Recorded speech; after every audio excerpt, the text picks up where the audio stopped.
He was the winner of the Triple Crown in 1956, 3 Most Valuable Player Awards, 4 the home run Derby, titles, the Preakness, and the Belmont. All you know, the great contributions that Mickey made to the organization were really unsurpassed. Right. And, as I said, he was the backbone of that dynasty, and they really started to look up to him in the 1960s when he was really in trouble with his legs, and he had a lot of problems with injuries that he sustained through the course of his career. And the fans started to put him on a pedestal, so to speak, around 1961, I think, when they really started to appreciate what his contributions were. Well, you know, he was the first ball player to hit a ball into the center field bleachers, 461 feet away. He was the first one to hit a ball into the bleachers. It might have been against Baltimore. It might have been rained out that. It almost got rained out that night. But I remember hitting one into the bleachers at 461. I remember being here on the day he hit the bleachers. I didn't know he was the first one, though. That's interesting. I'm pretty sure he was the first one. I could be found out to be wrong because you're the expert. But I'm pretty sure he was the first one to hit the center field seats. Hitting home. And oddly enough, since this stadium has been rebuilt and they moved the 461 fence into 408, right, the black portion of the bleachers has only been reached 25 times. Wow. Yeah. At 408. Well, it's a little more than 408 because there's a small gap between it, but it certainly is not 461 feet. Right, and that's called batter's eye. So the hitter is not looking into the white shirts. Right. And who else is here? I'm just looking. Edward Grant Barrow. On the back wall, you see plaques of further tributes, not only to great ball players, other people contributed to the mystique of Yankee Stadium. The first papal mass in the United States was said right here by Pope Paul VI in 1965. Many concerts were held here, college and professional football. This is the home of the New York Giants from 1956 to 1972, and professional football really got a big jump here on December 28th in 1958 when the Giants played the Colts in the first NFL championship to be decided in overtime. And it was such a crushing defeat. My heart was broken that day, and unfortunately I was here to witness my beloved Giants fall into the Baltimore Colts. But the important thing about the game was that it was nationally televised. So the fans across the country saw this brand of football, and it really, really caught on big. It precipitated the evolution of the American Football League 1 year later. So professional football had a big jump here, and the Giants stayed here till 1972. I think the Yankees had a football team. The Yankees in 48, 49, Dodgers also. We also had many concerts, college and professional football, soccer with the great Pelé from Brazil, boxing, the Joe Louis-Max Schmeling fight, 1938, the return bout when Lewis knocked him out. Rocky Marciano, Muhammad Ali, Sugar Ray Robinson, some of the greatest all-time fighters. We also had circuses, rodeos, Negro baseball, women's professional baseball exhibition, all part of the stadium's landscape. So people wanted to come here either to participate in an activity on the field or as a fan, as a spectator in the stands. Well, in 1960, I'm sorry, go ahead. One final monument that I'd like to show you. As we walk over, you were talking about the Giants, but I was here in 62. What happened in 1962? Wasn't that Giants Green Bay? Well, this is the monument which was dedicated on September 11th of 2002 in honor of those who had perished the year before. I couldn't have been prouder of my organization, how they handled the aftermath of the devastating happening down on in the World Trade Center and was eventually Ground Zero in the pile. And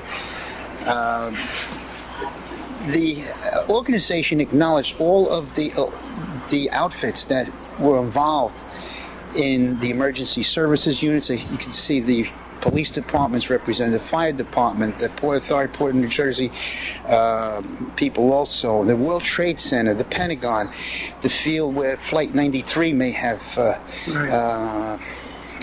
crashed, and in Western Pennsylvania. And this monument here just crystallizes what it was like after 9/11 and how baseball was able to take the people. I don't know if you remember the World Series, Herb, games 4 and 5. You couldn't beat the drama.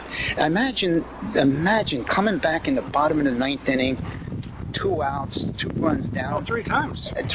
Twice, and the games 4 and 5 where guys like Tino Martinez, Alfonso Soriano, Derek Jeter got these great hits and home runs.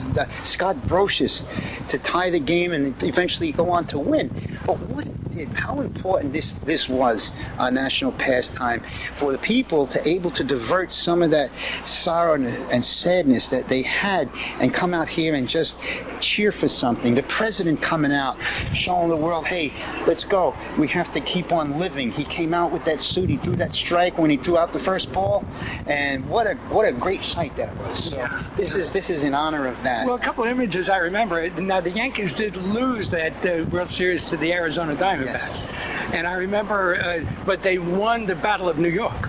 Oh, they won all 3 games. If it had been fought at the stadium, the Yankees would have won the World Series that year. Wow. But unfortunately, they had one less game to work with in Arizona.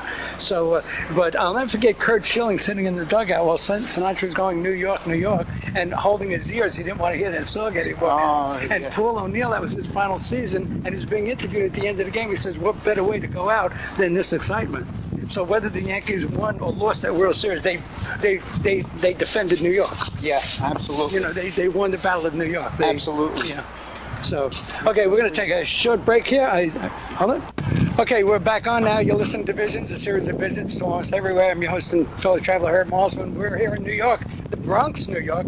We're at Yankee Stadium. In 2009 is the final season here at Yankee Stadium, but they're going to be moving right across the street, and we'll get a sense of what's happening there in a little bit. But we're on the warning track now, right about at 399, so we're just about dead center now. So paint us a picture of where we are right now. Well, right now we're in left field, and as we look out where the left field. I'm sorry, right? 399. Yeah, we're looking out at the left field bleacher wall.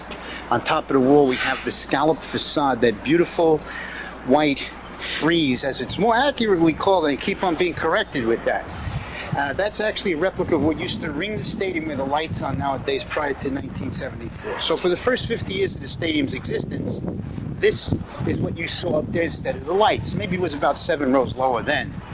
This frieze will be replicated and will adorn the new facility once we move from here in 2009. Hopefully by April of 2009, we will be in that new facility. Ground was broken about 2 weeks ago, and assuming that everything is going to go well, we should be there in just about 2.5 years from now. You know, when I looked at the new site going up there, you know, what's happening across the street, I remember the Dodgers were in Brooklyn, and the Dodgers were kind of like the hometown team. The Yankees were the corporate big shots, and the Dodgers were hometown. So the Yankees, they're rebuilding, they're building in the Bronx, and the Dodgers took off. So really, the Yankees are the hometown team. I mean, they stayed at home, they're staying in the Bronx. They're not the Secaucus Bombers. No, well, they're the Bronx Bombers. So. We had an allegiance to New York, and Mr. Steinbrenner had considered many options. And I'll be perfectly honest with you, he was looking at other options, but decided that this was the place that he wanted to stake the future of the New York Yankee organization. And the Yankee partnership was able to secure the funding for this new facility, which is going to cost between $800 million and $1 billion. So, opposed to looking in another direction, Mr. Steinbrenner and his consortium decided that this is where they wanted to stay. Right. Now, when you mentioned Mr. Steinbrenner, I keep on saying I have to remember to mention Saturday Night Live. George Steinbrenner. Did you see George Steinbrenner host Saturday Night Live? That was hysterical. Very self-effacing, you know. He didn't like to be in the front of some of the jokes and barbs and things like that. It's the one I remember. Yeah, that was a great one. I love that. He's kind of dozing off in the green room. And he's screaming. He plays every position on the Yankees. Yeah. And he looked good at that uniform. He looked like he had the moves. He was an athlete. He was a sprinter in Williams College back in the day, and he still, had that athletic gait. Right. Yeah, he could still look like an athlete. You look really good. Yeah. Okay, can we stop for 1 minute? Yeah, We're looking right down the left field line right now. box. We're in the third base coach's box. We are Larry Boa. Larry Boa is doing a good job here. Well, very rarely do you see the coaches actually stand in this box. I don't know if you remember the last time you saw the coach actually standing in the coach's box. Can't recall. Long time ago. So. Okay, so here we are. You get the feeling. Isn't it a great feeling to be out here, Herb? Just to smell that Kentucky bluegrass and the dirt, the skin of the infield. Everything looks so immaculate. Boy, oh boy. Well, the year of the strike, I was in Baltimore doing a piece at Camden Yards, and the Baltimore was in New York playing the Yankees. That was the last series of that year, Baltimore against the Yankees. I think that was the last series. Baltimore never did come back to Camden Yards that season. That was it. 99. Was it 99? And I remember thinking to myself, the home run that Jeter hit. That was the fan had. Yeah. Oh, that was, yeah. But they never came back, and I thought to myself, we can do without baseball. I mean, really. But then when you get on the field and you smell, they were mowing the grass, and you smell that fresh mowed, and you just say, boy, that's baseball. It's an aroma. Baseball is a state of mind, really. Yeah, it is. Well, it's our national pastime, and it's part of our lexicon. A lot of daily terminology that we use. If you think about it, a good part of it that comes from baseball, and you could figure out the terms, as well as I can. So it's ingrained now culturally. It was stuff that was important around wartime, especially. And as I mentioned before, we were talking about right after post 9/11.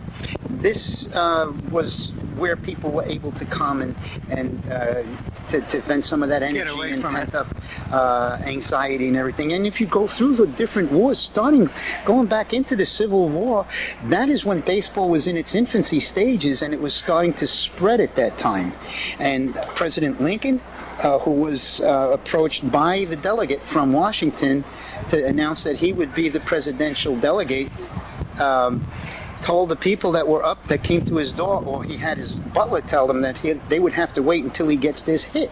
He was playing baseball. He was playing ball in the back of his yard. So it goes back into those 150 years ago. And it started going through the wars, World War I, when there was a work or fight order. And they decided that they were going to let baseball continue. Some of the players actually served in the war. Some of them had injuries and died. World War II, Franklin Delano Roosevelt. So the games must go on. Right. And Armed Forces Radio and Television Service carried the games to the soldiers in their foxholes and across the country, across the world. So baseball was always there. It was always there, and especially at those rough times. Right. Okay, we're in the batter's box. We're in the coach's box right now, and we're looking right out. And it's what time is it now? It's about 3 o'clock. 3 o'clock. And what time is batting practice? I was kind of hoping we'd get a little sound of that. Well, maybe we can, but I think with the bad weather right now, they may have been out here already. But what we'll do is we'll maybe take a run up to the press box. That'll be great. And then hopefully they'll be out by then. I was in I got to get into the Yankee clubhouse a couple of years ago. I was with In Touch Networks in New York City, closed circuit radio station for the print handicap. I was doing a thing on Big Apple Report, for the phone company. And I was doing a thing, Handicap People Overcoming Handicaps, the Achiever Series. Ron Guidry did one. Yeah. Ron Davis did one. So I spent the only place I could find outlets was in the clubhouse, So that's where we did the pieces, right there in the bathroom. Okay, so we're in the dugout, but is this, I'm not sure, visitors? No, this is the Yankee dugout, yeah. And you don't ride the pine here. No, it's this is nice cushion seats. Yeah, you don't ride the pine. You also have some cold air duct coming out of there, and you have warm air coming out from underneath the benches. Right. These fences that you see here were installed after the 1999 season. Right. That was when the Yankees were playing the Baltimore Orioles, as we mentioned a little earlier. And Don Zimmer was seated right here, Herb. Don Zimmer. And he just took his eye off the game for a moment, and Chuck Knobloch lined a pitch, and it hit him right behind his ear and felled him. So he had to go to the hospital for x-rays. Unfortunately, the x-rays came back negative. So the next day, Zim came in, he changed into his uniform, he came out into the dugout with his uniform on. But when Chuck Knobloch got up to the plate, off came his cap, and he replaced it with this World War II battle helmet. It was hysterical.